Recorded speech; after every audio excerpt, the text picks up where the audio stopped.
Mujaddid TV online সুন্নিয়তের প্রচার কেন্দ্র। আমি নগণ্য নালায়েক নাচিস আপনাদের খেদমতে শুধু চট্টগ্রাম থেকে আজকে এখানে আসছি একটা উদ্দেশ্যে। সে উদ্দেশ্যটা হলো, আমি যখন জেলখানায় বিনা অপরাধে সব ষড়যন্ত্রের শিকার হয়ে বন্দী হয়েছিলাম, ওই সময় আপনারা দয়াল নবীজির মহব্বতে রাজপথে নেমে আন্দোলন করেছেন। তো এই যে একটা মহব্বত আপনারা দেখাচ্ছেন, এটা সম্পূর্ণই রাসূল পাকের মহব্বতে দেখাইছেন। আমার সাথে আপনাদের রক্তের কোনো সম্পর্ক নাই, গোষ্ঠীরও কোনো সম্পর্ক নাই। সম্পর্ক খাদা বাবা বলছেন, বাবা তোমাদেরকে বিনা সুতার মালায় গাইতে দিলাম। সেই বিনা সুতার মালায় আপনারা আবদ্ধ হইয়া তরিকত করতে পারা দয়াল নবীজির প্রেমের সেই সাগরে ডুবুরি হইয়া আপনারা সবাই আন্দোলন করছেন। এমনকি আমার মতো নালায়েককে সেই জেলখানা থেকে মুক্ত করাই আনছেন। এই জামানায় কে কার জন্য এরকম করে, কে কার জন্য কান্দে, কে কার জন্য দোয়া করে। অনেক মা বোনেরা রোজা রাখছেন, অনেক মা বোনেরা নফল নামাজ পড়ছে, কোরআন তিলাওয়াত করছেন, হৃদয় নিংড়ানো চোখের পানি দিয়া আল্লাহ তাআলার কাছে দোয়া করছে। আজকেও দেখলাম একজন ভাই কাছে এসে হাত ধরে কেটে দিছে। এই যে একটা ভালোবাসা, প্রেম, মহব্বত, এটা আমি মনে করি দয়াল নবীজির মহব্বতের কারণেই হয়েছে। আমি যেদিন ফতুল্লাহ থানা থেকে কোর্টে গেলাম, আমাকে কোর্টে নিয়ে যাওয়া হলো। থানার গাড়ি থেকে নামার পরে গারদে নিয়ে যায়, কোর্টে গারদ আছে। আমি গাড়ি থেকে নামলাম, পুলিশ আমাকে গারদে নিয়ে যাবে। এমন অবস্থায় কিছু আলেম, নারায়ণগঞ্জের কিছু আলেম ভাইয়েরা, আমার ছোট ভাই সন্ধি আলেম কিছু কয়েকজন ছোট ভাই ছিল, তারা সহ আমাকে দেখে তারা হাওমাও করে কেন্দ্র দিল। আমিও নিজেকে কন্ট্রোল রাখতে পারিনি, কেন্দ্র দিছি। চোখের পানি সবারই পড়তেছে। এটা ব্যতিক্রম পরিবেশ ছিল কোর্টের ভিতরে। এই দৃশ্যটা এটা ব্যতিক্রম দৃশ্য ছিল। পুলিশ আমাকে নিয়ে গারদের দিকে নিয়ে যাচ্ছে। গারদের কাছেই কোর্টের একজন পুলিশ অফিসার, ওনাকে পিপি বলা হয়। উনি আমাকে বলতেছেন, হুজুর, ওই হুজুরা আপনার জন্য কাঁদবে কেন? আপনি তাদেরকে কি করছেন? আমি তো কোন হুজুরদেরকে এইভাবে কাঁদতে দেখছি না। আমি ওনাকে কি জবাব দিব? বললাম, ভাইজান, এরা সবাই দয়াল নবীজির মহব্বতে কাঁদতেছে। আপনিও যদি রাসূলের পাককে ভালোবাসেন, আপনার চোখেও পানি আসবে। তো সেই পুলিশ ভাই পরে আমাকে আর গারদের ভিতরে ঢুকায়নি, বাইরে একটা চেয়ারে একটা ফ্যানের নিচে বসে সম্মান করছে আমাকে। এরপরে দলে দলে মানুষ এসে আমাকে খাবার দিচ্ছে। এর মধ্যে একটা ঘটনা, গারদের ভিতরে কিছু ভয়ঙ্কর আসামি ছিল। আমি কয়েকটা কথা আপনাদের সাথে শেয়ার করি, কি হইল ওখানে। ওয়াজ নসিহত আজকে হয়তো করবো না, ওয়াজ নসিহত মাহফিল যখন হবে তখন করবো। এর মাঝে আমি কয়েকটা কথা আপনাদের বলি, এর মাঝেও কিছু শিক্ষণীয় কথা আমি বলবো ইনশাআল্লাহ। আমাকে যখন পুলিশ অফিসার চেয়ারে বসালো, দেখলাম গারদের ভিতরে অনেক আসামি, প্রচুর আসামি, দাঁড়াইবার জায়গা নাই। গারদ তো গারদই, এমন কঠিন অবস্থায় মধ্যে বহু মানুষ ক্ষুধার্ত। একজন সে বন্দী হওয়ার পর থেকে আর কিছু খায় নাই, পেটে খিদায় পুলিশকে বারবার ডাকতেছে, আমাকে একটু পানি দেন। পুলিশে পানিও দেয় না, আমাকে কিছু খাইতে দেন, আমার খুব খিদে লাগছে, এইভাবে চিৎকার করতেছে, ডাকতেছে। সবাই দেখছে এখানে ক্ষুধার্ত, প্রচুর ক্ষুধার্ত। তখন আমি বাইরে বসে বসে আল্লাহ তাআলার কাছে বললাম, হে আল্লাহ, রিজিকের মালিক তো আপনি, আপনার বান্দারা যেইভাবে কাঁদতেছে খাবারের জন্য, হাহাকার করছে, আপনার কি কষ্ট লাগে না? আমি মনে মনে এটা বলতেছি। বিশ্বাস করুন ভাইজান, আল্লাহর কসম, আমি এর মধ্যে শুনলাম পুলিশ আমাকে বলতেছে, এই যে হুজুর আপনাকে একটু ডাকতেছে। আমি ওই ভারতের সামনে একটা ফ্যান আছে, নিচে বসা, এখানে বের হয়ে গিয়ে দেখি একজনের এক ব্যাগ বিস্কিট, রুটি, কলা, পানি বোতল, অনেক খাবার পাঠানো। এটা নিয়ে আসতে না আসতে আরেকজন আরেক ব্যাগ, এভাবে অনেকগুলি ব্যাগ বইরে বইরে মানুষ খাবার পাঠাইতেছে আমার জন্য। সবাই যে জিহাদি ভাই অমুকে দিচ্ছে, জেহাদি ভাইটা আমি দিচ্ছি, জেহাদি ভাই এই খাবারটা আপনার কাছে রাখেন। অনেকগুলি ব্যাগ ভর্তি খাবার আমার কাছে আসলো। আল্লাহ কত রঙের খেলা খেলে, আল্লাহ ডাইরেক্ট ওনাদেরকে না খাওয়াই আমারে পাঠাইছে আবার পরীক্ষা করবো। আমি খাবার পাই, আল্লাহ তুমি যে চাল না চাল না, এটা তো সহ্য করার মতো ক্ষমতা আমার নাই। আমি এই সবগুলি খাবার তোমার এই বান্দাদের জন্য দিয়ে দিব। ব্যাগ যতগুলি প্রায় 10টার কাছাকাছি ব্যাগ হয়ে গেছে, ডাল পুরা ভরে গেছে খাবার। সব খাবার আমি গারদের ভিতর দিয়ে দিলাম, বললাম আপনারা সবাই খান। সবাইকে দিয়ে দিলাম, শুধু 2টা কলা, ছোট ছোট কলা আর একটা বনরুটি আর 1/2 লিটার পানি, এগুলি ছাড়া বাকি সমস্ত খাবার আমি গারদের ভিতরে যত আসামি ছিল সবাইকে দিয়ে দিচ্ছি। ওই একটা ঘটনায় এখানে ভয়ঙ্কর আসামি ছিল যারা বহু মানুষকে মারধর করছে, এরকম খারাপ আসামি ছিল। তারা বলতেছে আমরা এরকম মানুষ দেখিনি যে নিজের সব খাবার আমাদেরকে দিয়ে দিল, আমাদের তো খাবার দরকার নাই। আমারে আল্লাহ আমি বুঝছি, কারণ আমি একটু আগে নালিশ দিছি, আল্লাহকে বলছি আল্লাহ তোমার কি মায়া লাগে না এই মানুষগুলি খাবার জন্য কষ্ট করতেছে। একটু আগে আমি বলছি, সাথে সাথে আল্লাহ খাবার পাঠাইছে আমার কাছে। তার মানে আল্লাহ তাদের জন্য পাঠাইছে, রিজিক তাদের, কিন্তু আমার কাছে পাঠাইছে। এখানে আমার জন্য একটা পরীক্ষা আছে। আমি যদি খাবার সবগুলি রেখে দিতাম, খাইয়ে ফেলতে পারতাম, এতগুলি খাবার আমার দ্বারা খাওয়া সম্ভব না। আমি চিন্তা করলাম এটা আমার আল্লাহ পরীক্ষা করার জন্য দিচ্ছে, আমি সব খাবার ভিতরে দিয়ে দিচ্ছি। ভাইয়া সবগুলি খারাপ মানুষ এক বাক্যে তারা আমার দিকে একটু মোহতাজ হয়ে গেল। আমি তখন তাদেরকে বললাম, ভাইজান আমি একজন সুন্নি মানুষ, আমি নবী প্রেমিক, আমি ওলিয়া উলিয়াদের দলের লোক, আমি খাওয়া বা ফরিদপুরের মুরিদ। আপনারা যদি জেল থেকে বের হন, আপনাদের দাওয়াত দিলাম, আপনারা একবার বিশ্ব ঢাকে মন্দির যাবেন।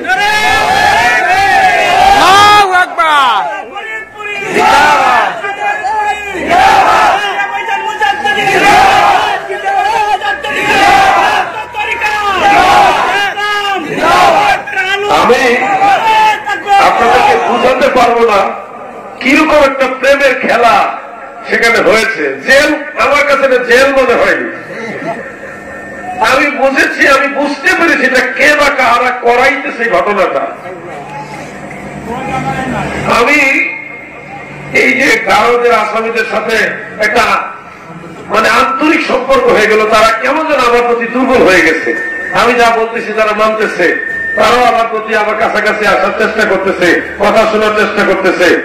দেশের বড় বড় আলেম, এমন কোন শীর্ষস্থানের আলেম নাই যারা বিছানা করে গেছে, তারা ছাড়া একেবারে নেহায়াত অসুস্থ ছাড়া বাকি সবাই আমাকে দেখতে এসে কাঁদছে, চোখের পানি ফেলে গেছে, কাঁদছে। আমাদের তাজুল ইসলাম চাঁদপুরি সাহেব অসুস্থ,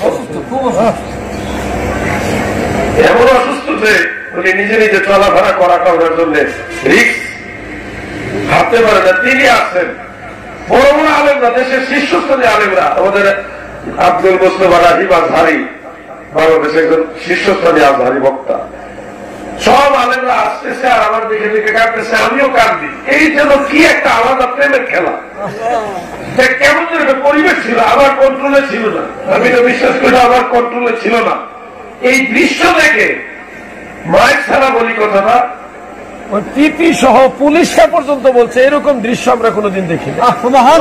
আমি তাদেরকেও দরবার আসার দাওয়াত দিচ্ছি। আপনারা খুশি হবেন, এরাও বলছে আমরা যাবো ইনশাআল্লাহ। ব্যতিক্রম একটা অভিজ্ঞতা আমার হইল। আপনাদের বলি, আল্লাহকে দূরে মনে করেন না, আল্লাহ আপনার হৃদয়ের গভীর স্থল থেকে আপনার খবর রাখে। নাহনু আকরাবু ইলাইহি মিন হাবলিল ওয়ারিদ, শাহারক যেটা, এই যে গাড়ের রং, এর চাইতে আরো গভীর গভীর অন্তরের অন্তঃস্থলে আল্লাহ তাআলা আপনার খবর রাখে।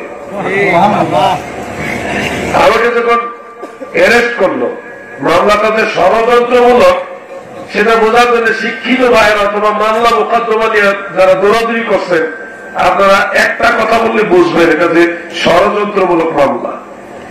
মামলায় আমাকে গ্রেফতার করছে আগে, আর মামলা লেখা হয়েছে 2-3 ঘন্টা পরে। মামলা হয় নাই, গ্রেফতার হয়ে গেছে। এটা উল্টা না? আবার কেমন গ্রেফতার? যে বিষয়ে মামলা হয়েছে এই বিষয়ে একদিন আগে আমি থানায় গিয়ে জিডি করে আসছি। এরা বাদী হইলাম আমি জিডি করছে, আমি বাদী। এরপরে আমাকে পরের দিন গ্রেফতার করে, গ্রেফতার করার কয়েক ঘন্টা পরে মামলা হয়। তো বুঝতেছেন তো বিষয়টা যে সাজানো গোছানো, এটা চক্রান্তমূলক।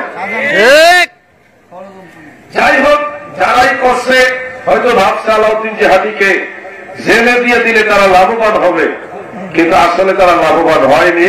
দয়াল নবীর গোলামরাই লাভবান হয়ে গেছে। বাংলার পূর্ব থেকে পশ্চিম, দক্ষিণ থেকে উত্তর, সমগ্র বাংলা বেপিয়া সিংহের মতো গর্জন দিয়া আমার দয়াল নবীর প্রেমিকরা রাজপথে নামছে। এটা কিন্তু বাংলাদেশি ইতিহাস একটা বিরল ঘটনা হয়েছে। মহিলারা বুক ফাটা কান্না আল্লাহর কাছে কাঁদছে, অনেক মুরব্বীরা কাঁদছে। আমি যদি জানতাম জেলের ভিতর থেকে বাইরে এত আন্দোলন হচ্ছে, সব তরিকা মুক্তির এক হয়ে গেছে, সব সন্ধির এক হয়ে গেছে, যদি জেল থেকে আমি জানতাম তাইলে আমি ওই রবিবারে জামিনে বের হইতাম না, ওই 1 মাস পরে বের হইতাম। আমি জানতাম না এত বড় আন্দোলন হয়েছে। জেলে তার কোন দুনিয়ার খবর দেওয়া যায় না, মোবাইল টেলিফোন সব বন্ধ। তারপরেও আপনাদেরকে এতটুকু বলি, আল্লাহকে দূরে মনে করেন না, আমার দয়াল নবীজিকে দূরে মনে করেন না। আমাকে যখন প্রথম হ্যান্ডকাপ পরা, হাত করা পরানোর সময় একজন এসআই, পুলিশের এসআই, এই হ্যান্ডকাপটা ইচ্ছা করে জোরে আমার হাতে চাপ দিছে। এত জোরে চাপ দিছে যে আমি সহ্য করতে পারিনি, খুব কষ্ট হয়েছে। এখানে একটা দাগ হয়ে গেছিল, এখন দাগটা কমে গেছে। ওই সময় আমি বলছি, ইয়া রাসূলুল্লাহ, দয়াল নবী গো, আমার খুব কষ্ট লাগছে। আমার তো ওখানে আমার কথা শোনার কেউ নাই, আমার আল্লাহ, আমার দয়াল নবী, আমার মুর্শিদ। এই হইল আমার প্রেমের খেলা, কানেকশন ওখানে। ওই 3 জন ছাড়া আমার কথা কেউ শুনবে না। হাত করা লাগাইছে, আমি নবীজির কত মোবারকে বলছি, আমি নবীর কাছে জামিন চাইছি, ইয়া রাসূলুল্লাহ, আমি আসামি, আমি দুনিয়ারও আসামি, আমি গুনাহগার, আমি গুনাহরও আসামি, আল্লাহর দরবারও আসামি। আমি আপনার কাছে আত্মসমর্পণ করলাম, আমি আপনার কাছে জামিন চাইলাম, ইয়া রাসূলুল্লাহ, আপনি আমার জামিনের ব্যবস্থা করেন। আমি নবীজির কাছে জামিন চাইছি। আমার দয়াল নবী আপনাদের কানে কানে বলে দিছে, বা আল্লাহর তরফ থেকে বলাইয়া দিছে যে আমার পাগলটা বিপদে পড়ছে, তোমরা সবাই রাস্তায় নামো, আর নাইলে আপনারা জীবন আমার জন্য রাস্তায় নামতেন না। এটা আমি বিশ্বাস করি, আল্লাহ রসুল আপনাদের এইভাবে রাস্তায় নামাইছে। কে কার জন্য এইভাবে রাস্তায় নামে? কে কার জন্য নিজের জীবন বাজি রেখে কাপড়ের কাপড় পরে, শত শত মানুষ কাপড়ের কাপড় পরে রাস্তায় নামছে। কল্পনা করা যায় না, বাংলাদেশে বহু মানুষ জেল কাটছে। আমাকে জেল থেকে বের হওয়ার পরে পুলিশের একজন ঊর্ধ্বতন অফিসার, নাম বলবো না, পদবিটাও বলবো না, বললে নাকি চিনে ফেলবে, উনি বলতেছে, হুজুর, উনার কথা আমার না, উনি বলতেছে, হুজুর, বঙ্গবন্ধু জেল খাচ্ছে। এরকম কান্দাকাটি, এরকম কাপড়ের কাপড় নেয় রাস্তাঘাটে কেউ, এই খেলা খেলায়। এটা উনার বক্তব্য, আমার না। আমি আপনাদের শুধু এটাই বলবো, নবীজিকে দূরে মনে করেন না। আমি জেলখানায়, হাজতখানায়, থানার হাজতে বৈশা আমি নবীজিকে ডাক দিছি, নবীজির ডাকে সাড়া পাইছি। আমি খাজা আমাকে তালাশ করছি, হুজুরকেও পাইছি। আমি আল্লাহ তালাকে তালাশ করছি, আল্লাহ তালাকেও পাইছি। এটা আমার মত থেকে পাইছি। সঙ্গ যেভাবে বান্দা পাওয়ার দরকার ওইভাবে পায়। জেলখানায় আল্লাহর বন্দিগিতে যে এত স্বাদ, আপনারা এটা বুঝবেন না, আমি বুঝতাম না, জেলে যাওয়ার পরে বুঝছি। কিতাবে পড়ছিলাম একবার, হযরত ইউসুফ আলাইহিস সালামকে জিজ্ঞাসা করা হয়েছিল যে আপনি আল্লাহ তাআলার বন্দিগি করে কোন জায়গায় বেশি স্বাদ পাইছেন? নবী ইউসুফ আলাইহিস সালাম বলেছিলেন, আমাকে যখন জেলের মধ্যে রাখা হয়েছিল, সেই জেলে আল্লাহর বন্দিগি করে সবচেয়ে বেশি আনন্দ পাইছিলাম। আমিও সেই অমূল্য নিয়ামত থেকে বঞ্চিত হইনি। জেলে আমাকে নিয়ে গেল, কথাগুলি বলতেছে, আপনারও শিক্ষা দেন এর মধ্য থেকে। আমাকে যে ওয়ার্ডে ঢুকানো, ওই ওয়ার্ডের লিডার হলো নারায়ণগঞ্জের প্রসিদ্ধ যে আলোচিত মামলা 7 মার্ডার, ওইটা 2 নম্বর আসামি সেলিম ভাই। ওই সেলিম ভাই হইল এটার লিডার, খুব ভয়ঙ্কর আসামি, উনি সাজাপ্রাপ্ত হয়নি। উনি আমাকে দেখেই বলতেছে, আপনাকে চিনি চিনি মনে হয়, আপনাকে দেখলে খুব মায়া লাগে। আমি মনে মনে বলি আমার দেখলে মায়া লাগার কারণ হলো আমার নবীজি আপনাদের মায়া লাগাইছে। সেলিম ভাই বলতেছে আজকে থেকে আপনি এই জেলের সবার ইমামতি করবেন। আমি মন থেকে খুশি হইলাম, ভালো একটা দায়িত্ব পাইছি। ভিতরে ঢুকে দেখি প্রায় 10 জনের মতো আলেম আছে, এরা সবাই ঘুরে ফিরে নামাজ পড়াইছে, কিন্তু আমি জেলে যাওয়ার পরে তাদের সবার ইমামতি অটোমেটিক বাতিল হয়ে গেছে। চিন্তা করলাম কেন ইমামতি বাতিল হইল, হাকিকত খুঁজে দেখি এই 10 জনের মধ্যে বেশিরভাগ হইল হাবিবুল্লাহ, এগুলো অধিকাংশই ছোট ছোট বাচ্চা, মেয়ে শিশু, বাচ্চা ছেলে শিশু, দেশের ধর্ষণ আর বলৎকারের মামলা গিয়া জেলে ঢুকছে। এই জন্য ওই সেলিম ভাই এইবারও খারাপ হইল এই মোল্লা মানুষ ধর্ষণের মামলা আইছে, বলৎকারের মামলা আইছে, এই যে হাবিবুল্লাহ গুলির কাছে বাচ্চাগুলি নিরাপদ না, অনেক জায়গায় বলৎকার হচ্ছে। ওই ভয়ঙ্কর আসামি সেও বলতেছে এই লোক সে আলেম কি একটা বাচ্চার সাথে বলৎকার করছে, এর পিছনে নামাজ পড়তাম না, এর বাদ করে দিয়ে আমার দিচ্ছি, আপনার দেখলে মায়া লাগে, আমার দেখলে মায়া লাগে। আমি 15 দিন আমি দেখিও না ওনাকে কোনদিন। জেলখানায় নামাজ, মাগরিবের নামাজ পড়ে 2 রাকাত নফল নামাজ, 2 রাকাত সুন্নত নামাজ যখন শেষ হইল, 4 রাকাত নামাজ শেষ। সবাই জেলে তো আর তেমন কোন কাজ নাই, গল্প গুজব করা, বিড়ি সিগারেট খাওয়া, এই যারা গেছেন তারা জানেন এই গল্প গুজব চলছে। বিড়ি কাকে বলে, ধোঁয়ার কারণে অন্ধকার রাজ্য হয়ে যাবে। নফল নামাজটা পড়েই দেখতেছি বিড়ি সিগারেট দিয়ে রেডি মানুষ ধরাবে। আমি দাঁড়াই গেলাম, ভাইজান না আপনারা যদি একটু অনুমতি দেন আমি আপনাদের জন্য একটু দোয়া করতে চাই। আমি তাদেরকে বলি না আপনারা আমার সাথে দোয়া করেন, এটা বলি নাই, বলছে আমি আপনাদের জন্য একটু দোয়া করতে চাই। তখন সবাইকে হ্যাঁ হুজুর এটা তো ভালো কথা বলছেন, এতদিন এত হুজুরের নামাজ পড়েছে, কেউ আমাদের জন্য দোয়া করে নাই, আপনি দোয়া করবেন, অবশ্যই হুজুর আপনি দোয়া করবেন। সবাই রাজি হয়ে গেল, বিড়ি সিগারেট যার যার পকেটে আবার ঢুকাই দিল। জেলখানায় মোনাজাত হচ্ছে, আমি আল্লাহর কাছে হাত বাড়ছি, মনটা তো সময় গরম, হাত উঠায় বলছি আল্লাহ দুনিয়ার জেলখানায় বন্দী হইয়া আমরা আসামের দলেরা তুমি আল্লাহ রহমতের দুয়ারে ভিক্ষার হাত বাড়াইছি। মানুষ সবাই তো ইমোশনাল বোধে, ওখানে অধিকাংশ মানুষের মিথ্যা মামলায় আছে। কান্নার একটা রুল করে গেল, মোনাজাত চলছে, আমি বারবার বলছি ওখানে আমি আমার কন্ট্রোলে ছিলাম না, কে যেন আমাকে কন্ট্রোল করছে, এমন একটা কান্নার রুল জেলখানায় পড়লো।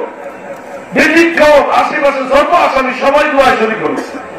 মোনাজাত শেষ, ওই ওয়াহাবি আলেমরা সহ মানুষ আমার কাছে আগে আগে আসতেছে আর বলতেছে হুজুর আপনি কি মুরিদ করাননি? আমি বললাম না, আমি তো পীর না, আমি নিজেই মুরিদ, আর কোনদিন পীর হওয়ার ইচ্ছাও নাই, আমি সারা জীবন আমার মুর্শিদের গোলামি করবো। ওয়াহাবি আলেমরা বলতেছে আমাদের খুব ইচ্ছা থাকছিল আপনার কাছে মুরিদ হবো। বললাম না, আমি মুরিদ করি, তবে আমি যার মুরিদ আপনাদেরকে ওনার কাছে নিয়ে যাবো। সবাই কাছাকাছি এসে বসলো, অনেক আবেগ নিয়ে বসলো। তখন আমি বললাম ভাইজান যেহেতু আমরা অবসর আছি, আসেন আমরা একটু জিকির করি। এই জায়গায় জিকির শুরু করলাম মাগরিবের পর, ইসমে যাও আল্লাহ আল্লাহ আল্লাহ। আমাদের মতো আপনাদের আওয়াজ হচ্ছে না, এই আওয়াজের জেলখানার আওয়াজের ধারে কাছে যাইব না, যে আওয়াজ জেলখানা হয়েছে একটু করেন না, জিকির করেন আল্লাহ আল্লাহ আল্লাহ আল্লাহ আল্লাহ আল্লাহ আল্লাহ আল্লাহ আল্লাহ। আমি কি নাম লইয়া ডাকবো তোমারে আল্লাহ আল্লাহ আল্লাহ আল্লাহ। সেই নামে লইয়া ডাকি তোমার গুণের ধ্বনি শুনতে পাই, কি নাম লইয়া ডাকবো তোমারে আল্লাহ আল্লাহ আল্লাহ আল্লাহ আল্লাহ আল্লাহ লা ইলাহা ইল্লাল্লাহু মুহাম্মাদুর রাসূলুল্লাহ সাল্লাল্লাহু আলাইহি ওয়াসাল্লাম। জিকিরে জিকিরে পুরা জেলখানা যেমন মনে হচ্ছে আকাশ পাতাল মুখরিত হচ্ছে জিকিরে আওয়াজে। বিশ্বাস করবেন জেলখানা একজন একজন অফিসার থাকে, বড় অফিসার, ওনাকে সুবেদার বলে। তো নারায়ণগঞ্জে জেলের মধ্যে যে সুবেদার আছে ওনার বাড়ি বরিশাল, সম্ভবত বরগুনাতে ওনার বাড়ি। ওনার আপন বড় ভাই আমার জাকের, এবং ওনার গোষ্ঠীর মতো অনেক জাকের আছে। উনি আবার পুরো তরিকা টরিকা কিছু করে না। পরে কথা হয়েছে আমার সাথে পরে আর কি একটা সুযোগে। ওই সুবেদার সাহেব জেল কেন, ওনার গলা হইলো আমার চাইতে আরো 10টা বল বুড়ো মাসিং গলা। এক মাথা থেকে ঢাক দিলে আরেক মাথা উল্টা। উনি আইসে জিকির আওয়াজ শুনে কি হয়েছে রে, ও ভয় পাই গেছে, না জানে কি হয়েছে,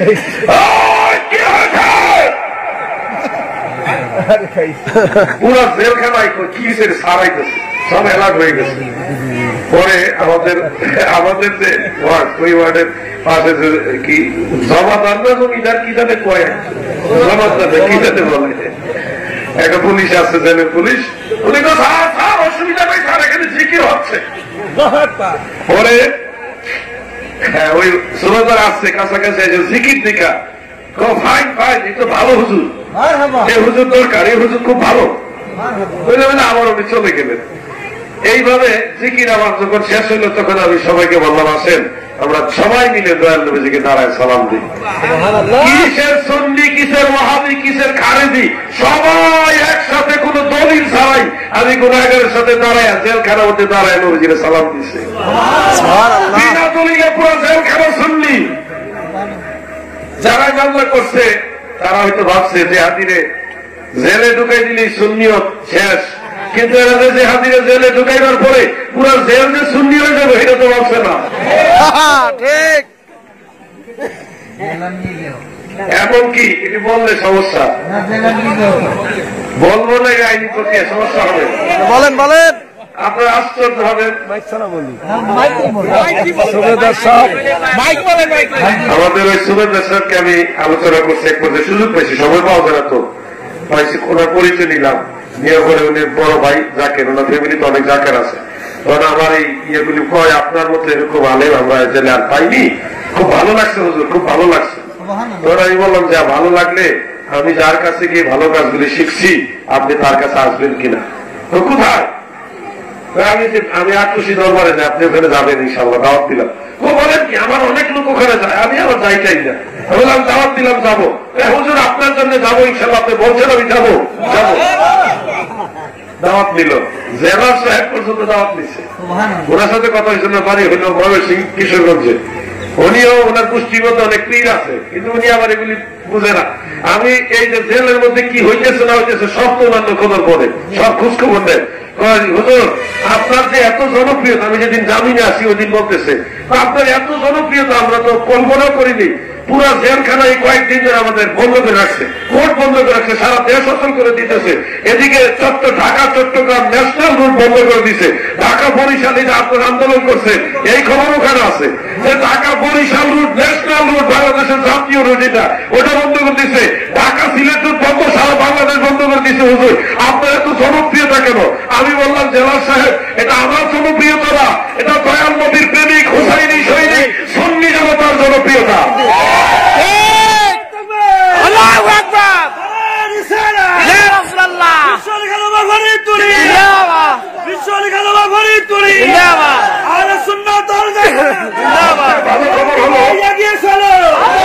সবচেয়ে ভালো খবর হলো সেখানে গোয়েন্দা সংস্থার কয়েকটা ডিপার্টমেন্টের লোক ছিল, এনএসআই সহ আর ডিজিএফআই না কি যেন বলে, সিআইডি, ডিবি, অনেকগুলি গ্রুপের লোক সেখানে ছিল। এমনকি জেলা সাহেব, ওসি সাহেব পর্যন্ত। তো হয়তো একটা জিনিস ভালো লাগলো, আপনাদের আন্দোলনগুলি দেখে তারা একটা গাড়ির গ্লাসও ভাঙে দেয়। এত আন্দোলন হয়েছে সারা দেশে, কোথাও কোনো গাড়ি করে ভাঙচুর করে নাই, তারা শান্তিপূর্ণ আন্দোলন করছে। আসলে সুফিবাদী যারা, তারা বলতেছে সুফিবাদী যারা, তারা হলো ভালো মানুষ। তিনি বলছেন যে এটা হলো সহজ ইসলাম, সহজ ইসলাম মানে এটার মধ্যে হিংস্রতা নাই।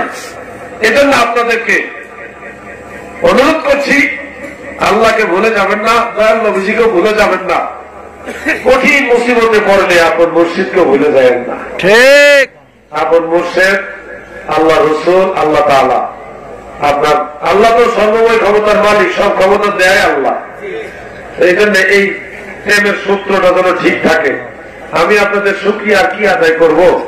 এটা কোনোদিন সম্ভব না। আমি চট্টগ্রাম দিয়ে গিয়ে দেখ এই যে দুইটা পা পঙ্গু, নিজে নিজে হাঁটতে পারে না, দুইটা হাতও পঙ্গু, দুইটা পাও পঙ্গু, হাতও পঙ্গু। কি বলে এগুলির মধ্যে ভর দিয়া অনেক কষ্ট করে নিয়ে হাতে। এই লোকটা শেষ মিছিলের সাথে হাঁটতেছে আর বলতেছে জিহাদি ভাইয়ের মুক্তি চাই। আরেকটা লোক একটা হাত একটা পা মাজুর পঙ্গু।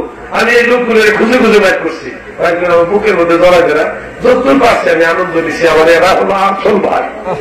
আমার বিপদের সময় তারা রাস্তা নামছে, নিজে হাঁটতে পারে না, কাপড়ের কাপড় পরে অনেকে আন্দোলন করছে, অনেকে আহত হয়েছে। সবার সাথে আমি দেখা করার চেষ্টা করছি। এত পীর মাসাই বাংলাদেশে। আশ্চর্য হলো যত সুন্নি পীর ছিল সবাই কোন না কোন ভাবে আমাদের এই জেলের থেকে বাইর করার জন্য চেষ্টা করছে। সবাই সবাই কেউ বাকি থাকে নাই, শুধু ওয়াহাবিরা ছাড়া। আমি জেলের মধ্যে আমি থানা থেকে গিয়ে ঢুকছি, কোর্টে ঢুকছি, যার থেকে নামাজ পড়ে অ্যাডভোকেট নজরুল সাহেব উনি বলতেছে আপনি কি আলাউদ্দিন জাহাদি? আমার চিনে না আইডিয়ার উপর বলতেছে আপনি কি আলাউদ্দিন জাহাদি? আমি বললাম জি। আমার পীর 3 ঘন্টা যাবত আমাকে এখানে দাঁড়া করে রাখছে। আমি বললাম কেন? আমার পীরের হুকুম আপনার মামলার ব্যাপারে সমস্ত দায়ী দায়িত্ব যেন আমি নেই। আমি বললাম আপনার পীরের নাম কি? তখন উনি বললো শাহবাজির নামে প্রসিদ্ধ। আমি এখনো না সাক্ষাৎ করি, এখনো দেখিনি কোনোদিন, কিন্তু ওই পীর সাহেব আমাকে আদর করছে। 3 ঘন্টা যাবত নারায়ণগঞ্জের একজন সিনিয়র অ্যাডভোকেট, আইনজীবী সিনিয়র, ওনাকে দাঁড় করে রাখছে 3 ঘন্টা। সব মামলা যে আমি সব চলতে না তুমি দাঁড়ায় থাকবা। কোর্টে ঢুকে দেখি কয়েকশো অ্যাডভোকেট, কোর্টের ভিতর জায়গা হইতেছে না, ভিতরে বাইরে কয়েকশো অ্যাডভোকেট আছে। আমি কাউকেই চিনি না, 2-1 ছাড়া। সবাই বলতেছে আমরা সবাই জিহাদি সাহেবের পক্ষে।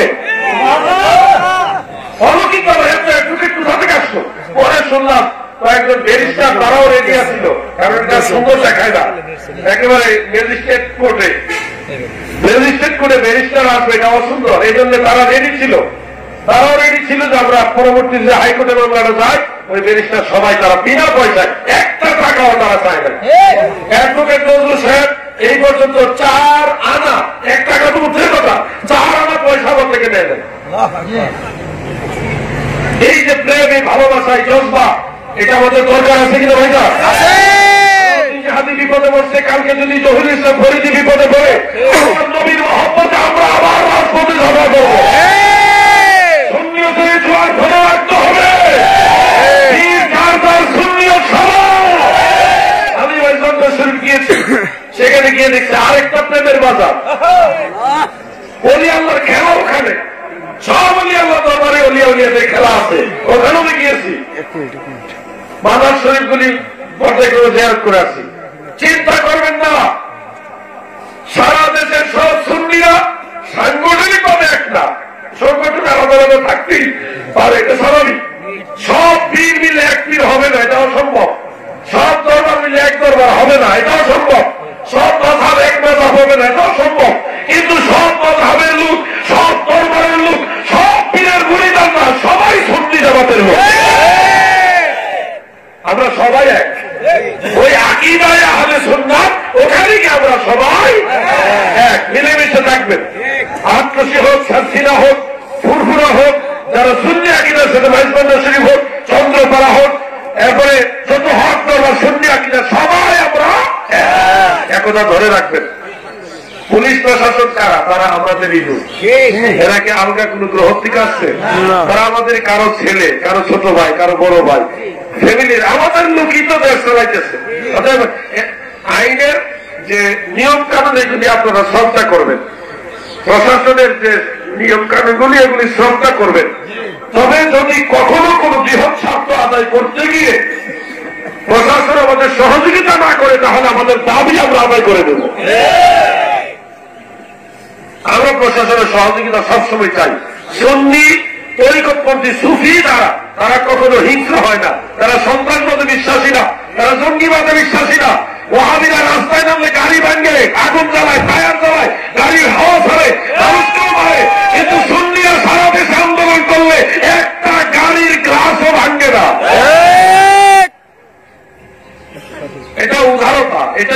এটাই সত্যিকারের ইসলাম।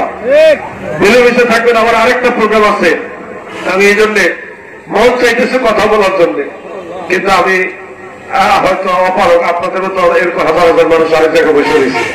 আমার জানটা শরীরটা এটা অনেক দুর্বল হয়ে গেছে, অসুস্থ। আমি আইব ভাইকে হঠাৎ করে বলতেছি আজকে, আইব ভাই কোথায় আছেন? আমি কই জুড়ি আছি। বলো তাড়াতাড়ি বাড়িতে আসেন। কিসে ভাই? বলো ভাই আমি 2 দিন ধরে গোসল করি না, আর ঘুম নাই, আমি আপনার গোসল করবো, শুধু একটু গরম পানি করেন। দৌড়ে গিয়ে গোসলটা করছি, গোসল করার পর দিয়ে আমি আর নড়াচড়া করতে না, এমন শরীর ঝিমা দিয়েছি। 1 ঘন্টা ঘুমাইয়া এখানে আসছি, চট্টগ্রাম থেকে এখানে আসছি আজকে। কালকে আবার মুন্সিগঞ্জ, ঠিকানা বললে আবার আরেক ঝামেলা।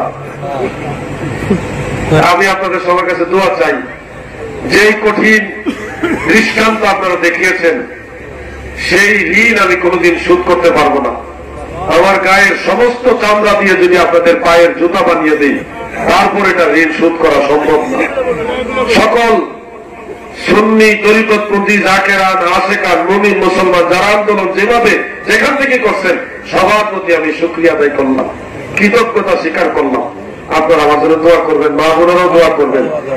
আমি দেখেছি নিজের ছেলের জন্য এত টেনশন করে না। মুফতি আবুল হাসেন হাদি সাহেব, উনি আমার উস্তাদ, আমার আদি, উনি বলতেছে তোদের আমার হাতে আগে এত মায়া লাগে নাই, তুই ছেলে যাওয়ার পরে এত মায়া লাগছে কেন? আমার ছেলের জন্য এত মায়া লাগে না, তোদের এত কষ্ট লাগছে কেন? আমি হুজুর কি বলবো, হুজুর আমার উস্তাদ, হুজুর আপনার মায়া লাগছে না, দয়াল নবী মায়া লাগাইছে। আমি নবীজির কাছে বলছি, ইয়া রাসূলুল্লাহ আমি বিপদে বলছি, আপনি আমার সুপারিশকারী হন, আপনি আমার জামিন হন। কেমন আছে তোর লাগে আমার এত মায়া লাগছে কেন? আগে তো এত কষ্ট লাগছে না, আমার নিজের ছেলের জন্য এত মায়া লাগে না, তোর লাগে এত মায়া লাগছে কেন? এটা অলৌকিক ব্যাপার। আল্লাহ তাআলা আমাদের সবাইকে মদিনাওয়ালা প্রেমিক হিসেবে কবুল করে। আমি সবাই সবার জন্য দোয়া করবেন। একটা মাদ্রাসায় এখানে আমি নিতেছি, আমাদের আমল করবেন, অনেকেই জমি দিচ্ছে এখানে, খুব তাড়াতাড়ি আমরা বালি মাসাউজান গ্রাম মেইন রোডের পাশেই সব দলিলপত্র সব হয়ে গেছে। এখন আমরা বালি বানাবো, সুন্নি মাদ্রাসা হবে, ওলিয়া উলিয়াদের পক্ষে মাদ্রাসা। আপনারা কি নদীর পক্ষের ওলিয়া উলিয়াদের পক্ষের মাদ্রাসা চাননি? তাহলে আপনারা এটা থেকে এক নজর রাখবেন। খুব তাড়াতাড়ি আমরা বালি বানাবো। ফরিদপুর, গ্রেটার ফরিদপুরে দেখার মতো এবং প্রতিষ্ঠান, যেটা একটা নাম করা সুনামধন্য প্রতিষ্ঠান, যেভাবে করা দরকার ইনশাআল্লাহ এরকম প্রতিষ্ঠান এই এলাকায় হবে। আমি আপনাদের সবাইকে আগেও একদিন বলছি, কালেকশন করা লাগেনি। একজনে বলছি মাদ্রাসা করতে চাই, একজন কেছে আমি জায়গা দেবো, আরেকজন কেছে আমি ঘর দেবো, আরেকজন বলতেছে ঘরের ভিতরে যত আসবাবপত্র লাগবে পড়ালেখা সব দেবো। এইভাবে দিয়ে দিস, আমি কারো কাছে চাওয়া লাগে না। আমি আপনাদের কাছে চাইয়া আপনাদের ছোট করবো না, যেহেতু আপনারা আগে পরীক্ষা পাস করে ফেলছেন। আমি শুধু বলছিলাম একটু মাহফিলে একটা মাদ্রাসা করতে চাই, একজনে বলছে আমি জায়গা দেবো, আরেকজন বলছে আমি ঘর দেবো। আপনারা নিজে থেকে বলছেন আপনাদের কাছে চাওয়া যাবো, আমি চাইবো না। সুরাজ কৃষ্ণপুর ইউনিয়নের সুলহাস ভাই মাদ্রাসার জন্য নগদ 10,000 বলেন।